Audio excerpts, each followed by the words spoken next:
আসসালামু আলাইকুম, শুভ সকাল। সবাইকে স্বাগত জানাচ্ছি আমার দেশ লিড নিউজে। সঙ্গে আছি তাহমিনা তাসির।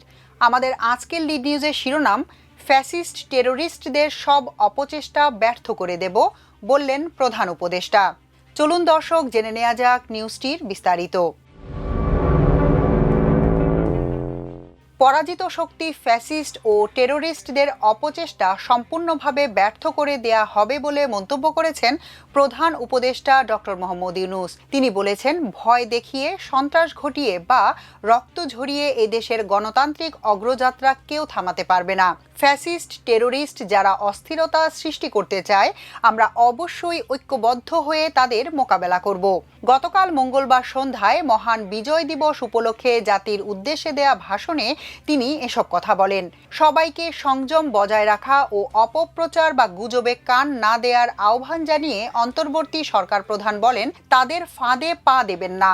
পরাজিত ফ্যাসিস্ট শক্তি এদেশের পবিত্র মাটিতে আর কোনোদিন ফিরে আসবে না। দেশ ও দেশের বাইরে থাকা বাংলাদেশিদের বিজয়ের শুভেচ্ছা এবং মহান মুক্তিযুদ্ধ সহ স্বাধীনতার জন্য যুগ যুগ ধরে লড়াই সংগ্রামে আত্মত্যাগকারী বীর যোদ্ধা ও শহীদদের স্মরণ করে তিনি বলেন, মুক্তিযুদ্ধে বিজয়ের মধ্য দিয়ে ওঠা স্বাধীনতার নতুন সূর্য স্বৈরাচার ও ফ্যাসিবাদে ম্লান হয়েছে।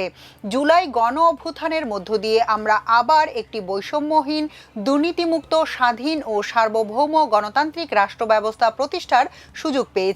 জুলাইয়ের সম্মুখ যোদ্ধা ইনকলাব মঞ্চের মুখপাত্র শরীফ ওসমান হাদির উপর হামলার ঘটনায় অত্যন্ত ব্যথিত হৃদয়ে হাজির হওয়ার কথা উল্লেখ করে প্রধান উপদেষ্টা বলেন, এটি শুধু একজন ব্যক্তির উপর আঘাত নয়, এটি বাংলাদেশের অস্তিত্বের উপর আঘাত, আমাদের গণতান্ত্রিক পথ চলার উপর আঘাত। সরকার এই ঘটনাকে অত্যন্ত গুরুত্বের সঙ্গে দেখছে। ঘটনার সঙ্গে জড়িতদের প্রাথমিকভাবে চিহ্নিত করা গেছে। যারা এই ষড়যন্ত্রে জড়িত তারা যেখানেই থাকুক না কেন, কাউকে ছাড় দেয়া হবে না।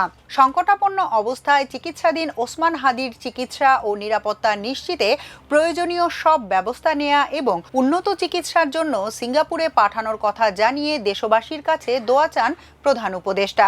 দায়িত্ব নিয়ে সরকার তিনটি বিষয়কে সর্বাধিক গুরুত্ব দিয়েছে উল্লেখ করে ডক্টর মোহাম্মদ ইউনূস বলেন, জুলাই আগস্ট হত্যাকাণ্ডের বিচার, একটি জবাবদিহিমূলক ও কার্যকর গণতান্ত্রিক ব্যবস্থায় উত্তরণের জন্য রাষ্ট্র কাঠামোর প্রয়োজনীয় মৌলিক সংস্কার এবং একটি সুষ্ঠু নির্বাচন। অন্তর্বর্তী সরকার উন্নত ও সুশাসিত দেশের শক্তিশালী ভিত গড়তে বিস্তৃত সংস্কার কর্মসূচি নিয়েছে। জনগণের সম্মিলিত অংশগ্রহণে তার সফল পরিসমাপ্তির পথে এগিয়ে যাচ্ছে। নির্বাচন কমিশনের ঘোষিত তফসিল অনুযায়ী আগামী 12 ফেব্রুয়ারি সাধারণ নির্বাচন ও গণভোট অনুষ্ঠিত হবে উল্লেখ করে প্রধান উপদেষ্টা বলেন, এ লক্ষ্যে যাবতীয় প্রস্তুতি চূড়ান্ত করা হয়েছে। সরকার নির্বাচন কমিশনকে সর্বাত্মক সহযোগিতা দিয়ে যাচ্ছে। আমরা চাই এই নির্বাচন হোক সত্যিকার অর্থে উৎসবমুখর, অংশগ্রহণমূলক, শান্তিপূর্ণ এবং সর্বোপরি সুষ্ঠু। নির্বাচনকে ঘিরে নিরাপত্তা, প্রশাসনিক প্রস্তুতি, প্রযুক্তিগত সহায়তা এবং পর্যবেক্ষণের প্রতিটি ধাপকে আমরা অত্যন্ত গুরুত্বের সঙ্গে বিবেচনা করছি। একটি গ্রহণযোগ্য নির্বাচন আয়োজনের জন্য প্রয়োজনীয় সব ব্যবস্থা গ্রহণে আমরা প্রতিশ্রুতিবদ্ধ। তিনি বলেন, ভোটের উপর নির্ভর করছে আপনার, আমার, সবার ভবিষ্যৎ, আপনার, আমার সন্তানের ভবিষ্যৎ। যোগ্য লোককে ভোট দিন, জাতির ভবিষ্যৎ নিশ্চিত করুন। মনে রাখবেন, ভোট রক্ষা করা দেশ রক্ষা করার সমান দায়িত্ব। ভোট রক্ষা করুন, দেশকে রক্ষা করুন। ভোট দেশকে এগিয়ে নিয়ে যাওয়ার গাড়ির চাকা। এ চাকা কাউকে চুরি করতে দেবেন না। এবারের নির্বাচন ও গণভোট বাংলাদেশের ভবিষ্যৎ পথরেখা নির্ধারণের এক ঐতিহাসিক মুহূর্ত উল্লেখ করে ডক্টর মোহাম্মদ ইউনূস বলেন, আমরা কোন ধরনের রাষ্ট্র প্রত্যাশা করি তা নির্ভর করবে গণভোটের ফলাফলের উপর। এ ভোটের মাধ্যমে ঠিক হবে নতুন বাংলাদেশের চরিত্র, কাঠামো ও অগ্রযাত্রার গতিপথ। নতুন বাংলাদেশ গঠনের দায়িত্ব সবার। আপনাদের মূল্যবান ভোটই আমাদের রাষ্ট্রের ভবিষ্যৎ নির্ধারণ করবে।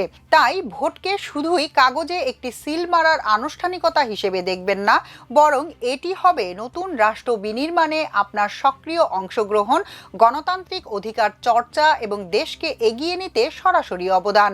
দেশের মালিকানা আপনাদের হাতে, আর সে মালিকানার আপনারই স্বাক্ষর, আপনার ভোট। জুলাই জাতীয় সনদ বাস্তবায়নে এখন নাগরিকদের অনুমোদন নেয়ার পালা মন্তব্য করে তিনি বলেন, আগামী নির্বাচনে আপনাদের সিদ্ধান্ত অপরিসীম গুরুত্বপূর্ণ। গণতান্ত্রিক ভবিষ্যতের পথরেখা এখান থেকেই সূচিত হবে।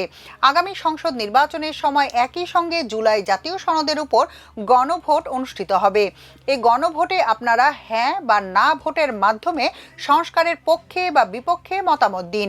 নির্বাচনের গ্রহণযোগ্যতা ও পবিত্রতা রক্ষায় রাজনৈতিক নেতৃত্বের অপরিসীম ভূমিকা থাকার কথা উল্লেখ করে প্রধান উপদেষ্টা বলেন, আমি দেশের প্রতিটি রাজনৈতিক দলের নেতাদের প্রতি উন্মুক্ত আহ্বান জানাচ্ছি, আপনারা একে অপরকে প্রতিযোগী হিসেবে দেখবেন, কখনো শত্রু হিসেবে দেখবেন না। নির্বাচনের মাঠে এমন একটি সুষ্ঠু, গ্রহণযোগ্য ও শান্তিপূর্ণ পরিবেশ তৈরি করুন যাতে দেশের মানুষ গণতান্ত্রিক প্রক্রিয়ার প্রতি আরও আত্মবিশ্বাসী হয়ে ওঠেন।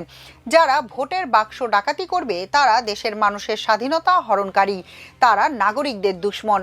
তাদের থেকে নাগরিকদের রক্ষা করা আমাদের সবার অবশ্য কর্তব্য।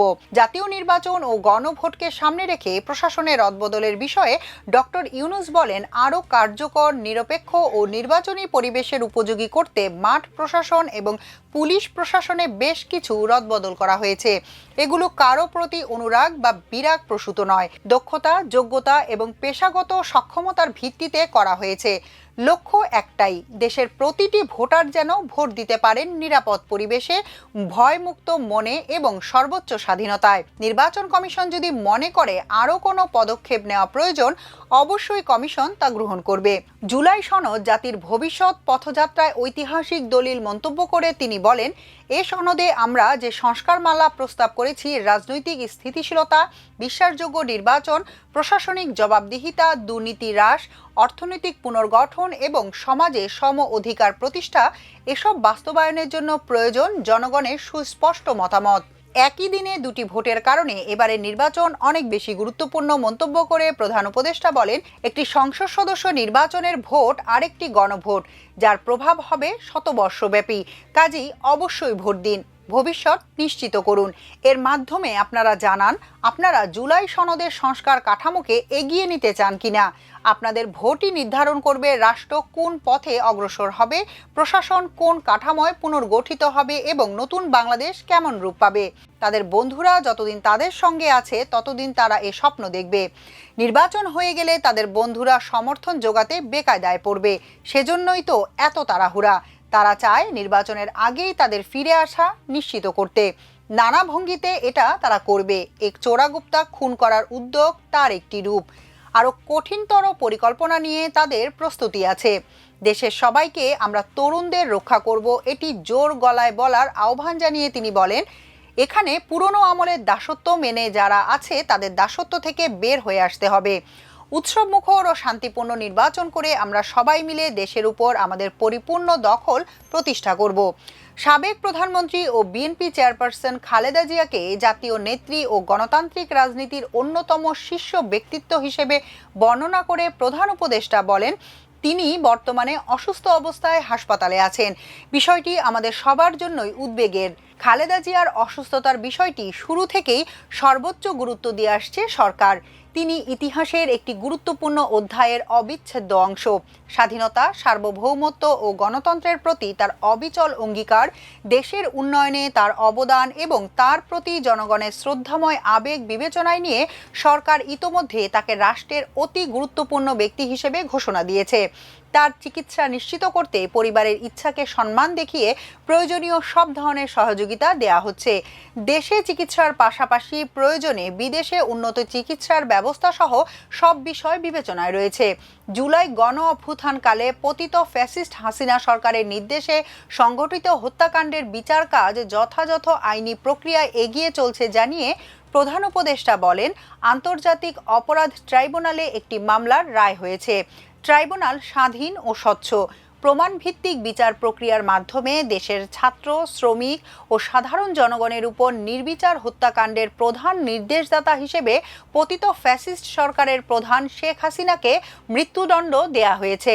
যথাযথ আইনি প্রক্রিয়ার অংশ হিসেবে অভ্যুত্থানের পর পলাতক শেখ হাসিনা এবং ওই মামলায় সাজাপ্রাপ্ত অপর আসামি সাবেক স্বরাষ্ট্রমন্ত্রী আসাদুজ্জামান খানকে দেশে ফেরানোর জন্য সরকার আনুষ্ঠানিকভাবে ভারত সরকারকে অনুরোধ জানিয়েছে। সবকিছু প্রাতিষ্ঠানিক ও কাঠামোগত সংস্কার সম্পূর্ণ করা হয়েছে উল্লেখ করে সরকার প্রধান বলেন, কয়েক ডজন পুরনো আইন সংশোধন করা হয়েছে এবং বেশ কয়েকটি নতুন আইন প্রণয়ন করা হয়েছে। সংস্কারের সবচেয়ে বড় পদক্ষেপ হচ্ছে জুলাই জাতীয় সনদ। মৌলিক সাংবিধানিক সংস্কার নিশ্চিতের জন্য এটি আদেশ আকারে জারি করা হয়েছে। এ সময় সরকারের অন্যতম বড় পদক্ষেপ বিচার বিভাগের প্রশাসনিক স্বাধীনতা নিশ্চিত করা, বিচার বিভাগের জন্য পৃথক সচিবালয় গঠন, ফ্যাসিস্ট আমলে পুলিশের উপর মানুষের হারানো আস্থা পুনঃপ্রতিষ্ঠায় পুলিশ কমিশন অধ্যাদেশ গঠন এবং জাতীয় মানবাধিকার কমিশন অধ্যাদেশ জারির কথা উল্লেখ করেন তিনি। এখনকার মতো এ পর্যন্তই। সবাই ভালো থাকুন, সুস্থ থাকুন আমার দেশের সঙ্গে। চ্যানেলটি ভালো লাগলে সাবস্ক্রাইব করুন। আল্লাহ হাফেজ।